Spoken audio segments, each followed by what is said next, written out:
નવસારીના તપોવન સંસ્કાર ધામમાં બાળકના મોતનો કેસ. તપોવન સંસ્કાર ધામના ગૃહપતિને સસ્પેન્ડ કરવામાં આવ્યા છે. ગૃહપતિએ મૃત બાળક મેઘ જૈનને તડપડતો ખોળામાં જ બેસાડી રાખ્યો હતો. સીસીટીવીમાં ગૃહપતિની બેદરકારી સ્પષ્ટપણે જોવા મળી રહી છે, જેને લઈ સંચાલકોએ ગૃહપતિને સસ્પેન્ડ કર્યા. કલાક સુધી બાળક તડફડિયા મારતું હોવા છતાં મેનેજમેન્ટને કોઈ જ જાણ કરવામાં નહોતી આવી. શાળામાં વેકેશન હોવા છતાં સ્પેશિયલ કોચિંગ કેમ્પનું આયોજન કરવામાં આવ્યું હતું. ધોરણ 9 અને 10ના વિદ્યાર્થીઓને તપોવન સંસ્કાર ધામમાં રાખવામાં આવ્યા હતા.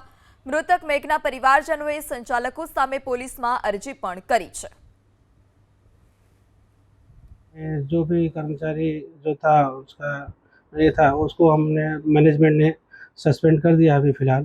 आगे का जो भी कार्यवाही होगी और पुलिस का रिपोर्ट और जो भी आएगा उसके बाद जो भी उचित कार्रवाई होगी हम मैनेजमेंट सब करेगा। अब बच्चा जब यहाँ से हम लोग लेके हुए तभी तक ये था कि नहीं बच्चा ये जो हमारा जो स्टाफ बोला तभी ज़िंदा था।